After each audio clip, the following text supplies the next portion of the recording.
Good evening. I'd like to call to order the June 9th meeting of the Unalaska Common Council. The time is 7 p.m. I'll ask the clerk to call our roll, and please note that James is absent and excused. Mayor Kim Smith, Here. Alder Jim Benash, Here. Alder Kathy Loendorf, Here. Alder Stephen Knott, Here. Alder Tom Smith, Here. Alder Larry Jurassic. Here. Thank you. Item 2, Pledge of Allegiance. I pledge allegiance to the flag of the United States of America and to the republic for which it stands, one nation, under God, indivisible, with liberty and justice for all. Thank you for that. Item 3, the rules of the City of Unalaska Common Council and its subcommittees. This is a harassment-free forum. The City Council and subcommittee meetings shall be conducted in a courteous manner.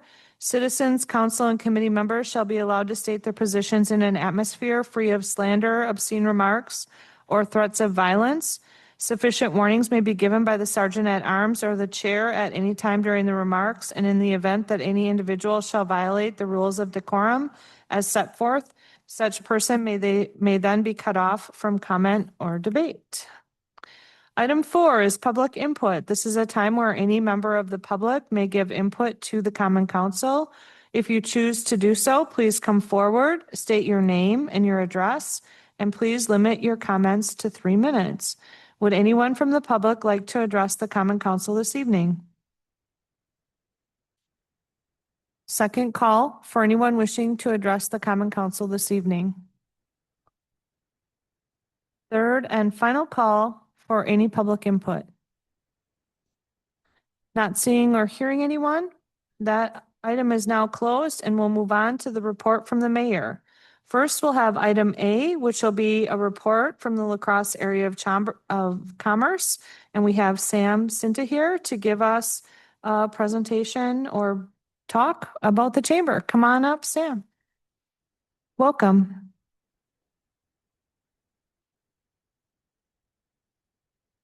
I am Sam Cinta. I'm CEO of the La Crosse Area Chamber of Commerce. I'm also proud to be an Unalaska citizen. Have been for 18 years. I just came tonight. What we are doing as part of my job at the chamber for 9 months is we are going around all the surrounding communities within La Crosse County and just updating everybody about what we're doing there at the chamber. And opening dialogue to the extent that we need to open any dialogue. It is my understanding that this has not been done in recent memory, and so this is maybe a first, or at least a reigniting of some of that. The first thing I want to point out is we are the La Crosse Area Chamber of Commerce, not the City of La Crosse Chamber of Commerce, something that people get confused with often. We represent the entire La Crosse region here. The City of Unalaska is actually one of 3 municipalities that are members of the chamber, along with the City of La Crosse and the City of Campbell. So I talked with actually Mayor Kim and heard quite a bit on things that have happened in the city. We get them engaged here doing. Many of our businesses, over 65 businesses, are located in Unalaska who are members of the Chamber of Commerce. And then we've got about 540 total members. That's a pretty significant chunk of businesses. And outside of the City of La Crosse, the City of Unalaska has the largest representation within the Chamber of Commerce, so we're really happy about that. Among those members, a lot of businesses that you might recognize, Gerard Heschler, EWH Small Business Accounting, First American Roofing, Northwestern Mutual, Phillips Outdoor Services. Phillips Outdoor Services was one that recently at our annual meeting received a 50th anniversary award. They just recently celebrated their 50th anniversary. We are also a member of OLA, the Unalaska Area Business Association. This was something else that we have restarted or perhaps started, but this is a little hazy, under my watch. I have been to many OLA meetings in the past in other capacities, but once I got engaged with the chamber, we very quickly became members of OLA. And what I share with the members of OLA is what I'm also sharing here with you tonight. That many of the members of OLA are not members of the chamber. And that is absolutely fine. We're very happy that they're members of OLA. We cooperate quite a bit with OLA, and we importantly represent their interests, whether they are chamber members or not. At the chamber, we have three pillars that we operate under: advocacy, collaboration, and education. And that's our focus in terms of what we try to do. Collaboration is probably the piece and connection that a chamber is best known for. We host a lot of events that bring businesses together, build social capital. Mayor Smith has been in several of those. Rich has been in several of those.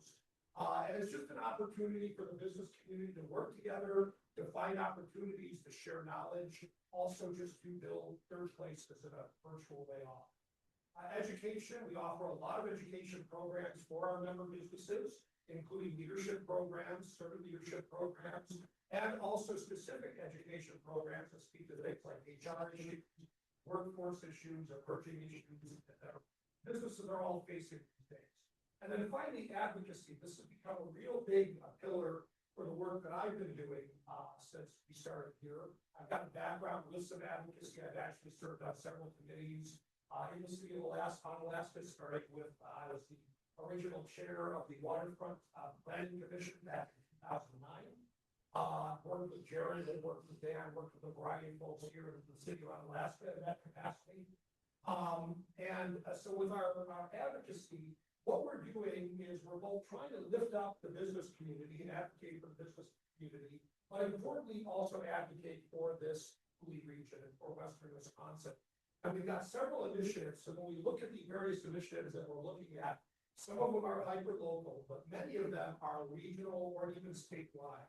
One of the things that we're trying to do in particular is originate some legislation here in Western Wisconsin that we know will be good for Western Wisconsin, but importantly will be important for other communities as well. So we're trying to serve as an advocacy leader from this part of the state.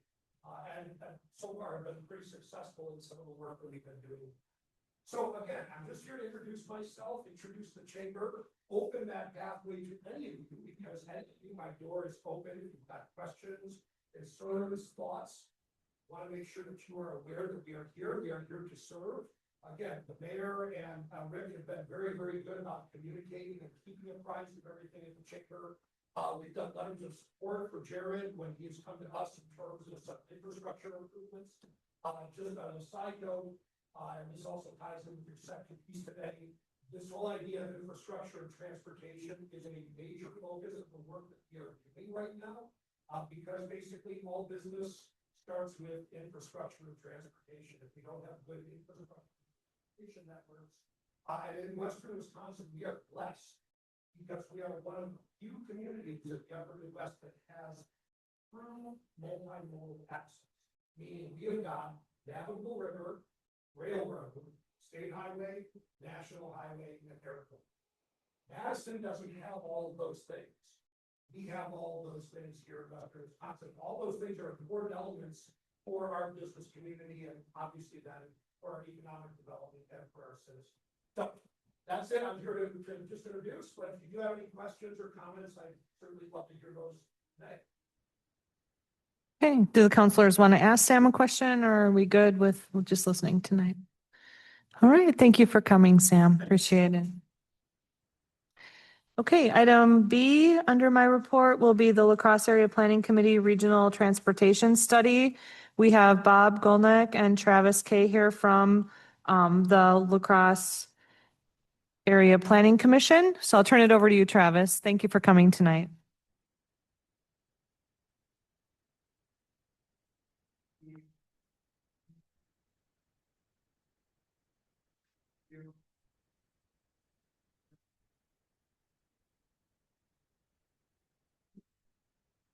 Thank you. Didn't realize that was off. So yeah, I'm here to give an overview about the Regional Transit Authority feasibility study that the La Crosse Area Planning Committee completed early last May with our consultant SRF. Next slide, please. So I wanted to give a quick overview. This might be a review for many of you. I find it helpful to give a reminder about who we are as an organization and what our purpose is. So we're the Metropolitan Planning Organization for the La Crosse-La Crescent metropolitan area. Every metro area in the United States with more than 50,000 people is designated an MPO. And really our purpose as an organization is to help guide federal and state transportation dollars towards projects that represent regional priorities. And those regional priorities we determine those through a mix of regional collaboration, and likely our most best example of that would be our policy board, which is made up of the highest ranking elected officials from each of our member communities, of which Mayor Kim Smith serves and represents the city of Onalaska. Next slide, please. So just to give a quick refresher, this is important context for the rest of the presentation. Just wanted to give a quick overview about how transit is funded today. Transit is funded through a mix of local, state, and federal funds, of which a minority of that comes from local funds. Most of it is state and federally funded. Transit systems are very expensive, and so support from the state and feds are needed. And local dollars for transit, and especially in Wisconsin, predominantly come from the general fund, so mostly property tax dollars. Next slide, please. So before I start talking about our feasibility study, I'd like to quickly define what a regional transit authority is. We haven't had one in Wisconsin for a long time. They've been disallowed since, I believe, 2011. They were preempted by the state to be no longer allowed. But a regional transit authority is a centralized governmental organization that can hire staff, purchase goods and services, and most uniquely, and which really sets it apart from other centralized transit providing organizations, is that they can levy taxes. This varies state by state. Typically, it's a sales tax or some sort of property tax or something like that. Next slide, please. So in our study for determining the feasibility of this, and I think I just mentioned this, but RTAs are not currently allowable in Wisconsin. And this feasibility study was really to try to build the case for the state legislature that RTAs could be beneficial and provide a valuable source of sustainable funding for an essential city service like transit service. So in our study, we looked at 4 different geographic scenarios, and this is mostly because as there's no enabling RTA legislation right now, we're not sure exactly what form that would take as far as the mechanism of formation for an RTA, whether or not that would be the existing urbanized area like we have today. Our urbanized communities have transit service shown in scenario 1, and then, or maybe it would be the metropolitan area, which would be in scenario 2, which covers the urban core, but then also the surrounding rural fringe area. Scenario 3 simply is La Crosse County, the municipal border. And then scenario 4, we analyzed what a multi-county area, cast a wider net of eligibility for joining an RTA. Next slide, please. So in our, we did a tax levy sensitivity analysis, and this was really to determine the amount of funds that an RTA would be able to raise through a tax levy of some sort. And previous, or the most recent attempts in at the Wisconsin legislature to form an RTA all utilized a maximum sales tax revenue or tax revenue of a 0.5 or half-cent sales tax. But like I said, RTAs across the nation use alternative means of raising funds as well. And in our tax levy sensitivity analysis, we found that overwhelmingly, half-cent sales tax would be able to fund existing and also the proposed expanded transit service that would be needed to fill the gaps, especially if we had like a multi-county RTA. You would need to provide transit service throughout all of those counties. And so we consider those extra costs in determining whether or not it was feasible. And actually, in all but one of these scenarios, all but scenario 2, you can see that less than half of that half-cent sales tax would be needed to provide the local match to support transit and expanded transit service. Next slide, please. In our third technical memo, there were 3 in total. We lastly wanted to illustrate in dollar amounts what the economic and community benefit of RTA formation would be. And this is really just grounded on that an RTA would be able to provide a more connected regional transit service that would be more efficient rather than having the existing fragmented transit service that we have now. Somebody living in Holman trying to get to the south side of La Crosse has to potentially make multiple transfers, and it's very complicated and proves to be a significant barrier for would-be transit riders. Thank you. So in all 4 of our scenarios, these are the figures. I know these are big numbers. I'm not going to read through all of them, but I do want to highlight that our estimations corroborate a popular statistic that for every $1 of transit investment sees about $4 to $5 of economic and community benefit in a variety of manners.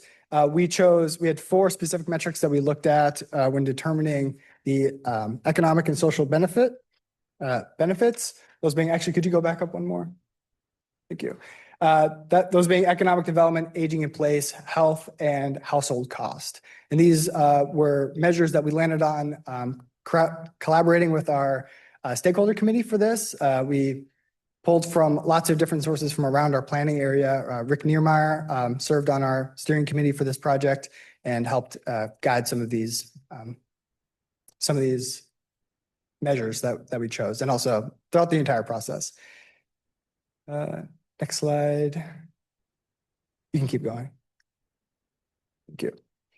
And so like I said, we wrapped up the study in May, and the most recent attempt at the legislative level to pass RTA enabling legislation failed to pass out of committee earlier this year. And so the fight's still ongoing for supporting RTAs in Wisconsin, but it's not the only form of centralized transit providing body that we can form in Wisconsin today. So we're still, namely right now there's Multi-County Transit Commission, which don't let the name fool you. You can actually form a multi-county transit commission with just any two governmental organizations. So we're pursuing a variety of options to make use of the study, also engaging local elected officials and also our state representatives to just try to get the study out in front of people and really to demonstrate the benefits and support this at the state level. I'm happy to take any questions. Brought our executive director, Bob Goldnick, with me tonight. He can help me answer any of your hard-hitting questions. Otherwise, always happy to be reached out to. Thank you for your presentation, Travis. Do councilors have any questions? Larry Jurassic? Thank you, Chair. Do you know why that last bill failed? It did for, I think, a variety of reasons. The one that I heard the most of is actually pretty unpopular even with transit providers, because it would have, that most recent legislation would have automatically created an RTA at the metropolitan planning area level. So like our planning boundary, LAPC, it would have created an RTA at that boundary, and it would have sort of forced municipalities to be included in that. And something that we've heard from our transit providers and also municipalities is that, there needs to be some sort of local initiative and choice in whether or not they're included in that. So ultimately, I believe that's why it failed. So basically, the small communities didn't want to have anything to do with it, and that shut it down. Yeah. Okay, Stephen Knott? Yes, You can be with next. your study, is the methodology and the data transparent? Is that something that is visible like on a website or what? Yes, yeah, I should have said that. It's on our website. We have 3 technical memos that go way in depth. It's quite a lot of information. Honestly, technical memo 1 is a lot of existing conditions. You could probably skip that if you wanted to, but technical memo 2 is our tax levy sensitivity analysis. And then number 3 is our community and economic benefit analysis. And it's all in there. Sources are cited. So So I would encourage you to take a look. if they go to the website listed on the back of the handout, they should be able to find it that way. Yep, I would specify, actually, I should have put it on here. It's on our MPO page. It's under our modal planning dropdown. I can make sure that gets to you. So, and generally, and just maybe if you want to talk about how it's been typical for the La Crosse Area Planning Committee to take on projects like this because of the investiture of regional leadership in topics of interest. So this year it was transportation. A previous year it was shared fire studies, things like that. Okay, Jim Benash has a question. Yeah, we've had some discussions about the smart bus and the lack of funding that sometimes that happens. And some of it has to do with ridership. So if you're going to be, if you'd like to get into an RTA, what are you going to do to improve ridership when the services are already there and they're not being used? I think that there's definitely like a calculus that's done when determining like how much ridership is like justifies a transit service, and failing ridership can happen for a variety of reasons, whether maybe the fare is too high or the frequency is too low or it doesn't serve the communities that would benefit the most from it. I think specifically for the smart bus, that's trying to think. I don't know if you have anything maybe to add Okay. to that. One more piece of context for this is, as Kim said, we're taking a regional perspective and we've got several different transit providers that are operating in the region, and something like this, you know, we've had it in our long range plans for a number of years. What are ways to improve transit and have more accessibility for residents? So one thing that this study is intended to do is what are some options to do that? So what this could do is have a kind of an umbrella to help coordinate the services better.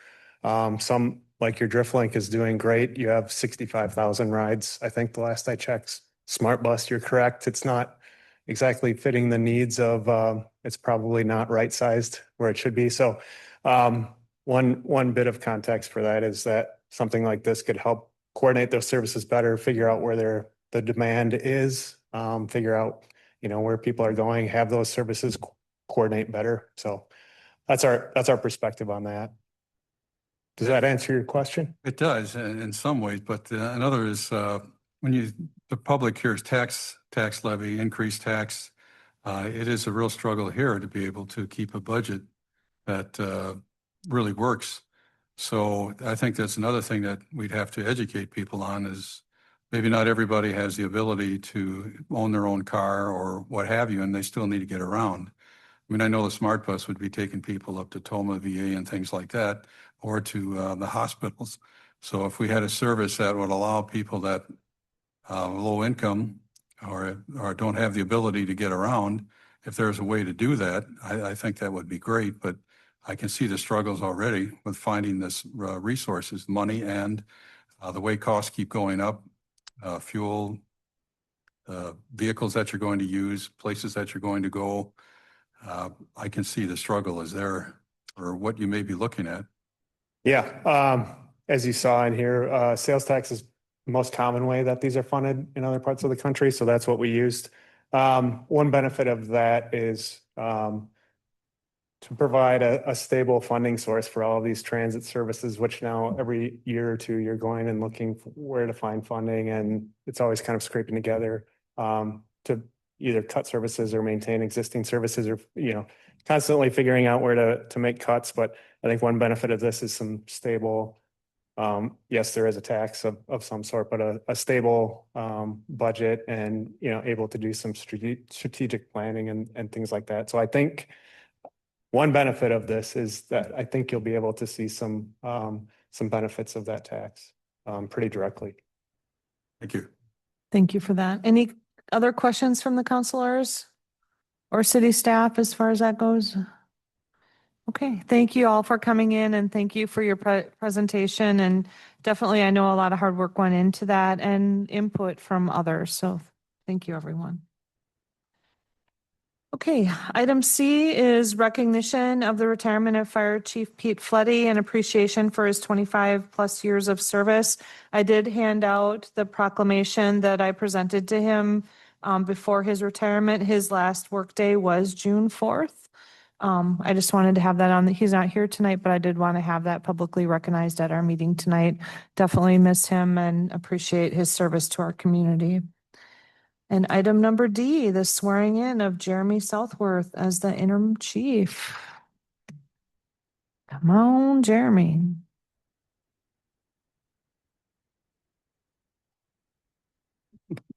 Raise your right hand, repeat after me. I, Jeremy Southworth, I, Jeremy Southworth, having been appointed to having been appointed to the office of Fire Chief the office of Fire Chief for the city of Onalaska, for the city of Onalaska, swear that I will support swear that I will support the Constitution of the United States the Constitution of the United States and the Constitution of the state of Wisconsin, and the Constitution of the state of Wisconsin, and will faithfully and impartially and will faithfully and impartially discharge the duties discharge the duties of said office of said office to the best of my ability. to the best of my ability. So help me God. So help me God. Congratulations.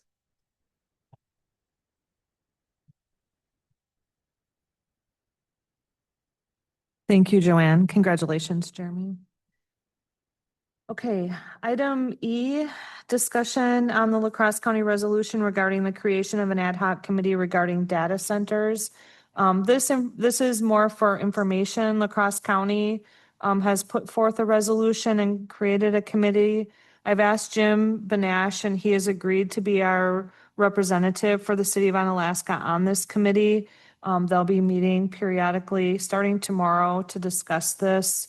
In the meantime, since this posting, I've heard that they're also considering trying to pass a moratorium on data centers in La Crosse County until this committee can gather more data. So it's more just for information. I guess if you have a question, I probably don't have the answer right now, but thank you. And then item F, City of Onalaska 175 anniversary. We did put out the press release this week. It's in the packet for the medallion hunt as well as a few other things. I just wanted to put the call out there. The medallion hunt is going to be starting on June 15th. There's a lot of other activities that can be starting quite soon. For example, there is a lawn decorating contest if you want to participate in that. Get going on your yard decorating. On Saturday, the 27th, we'll be having a lumberjack show. The library will be hosting an event with the Mississippi Valley Archaeological Center. I'll be hosting some trolley tours with some historical aspects around the community. There's going to be a kids parade that's going to open the fun zone. The kids parade is going to be led with Miss Onalaska. Once the fun zone opens, that'll be a great time for kids. There's going to be music, there's going to be fireworks, and the American Legion also has a lot of great stuff planned for that weekend. If you're looking for more information, I've had a few different people ask me this that are not so big on social media.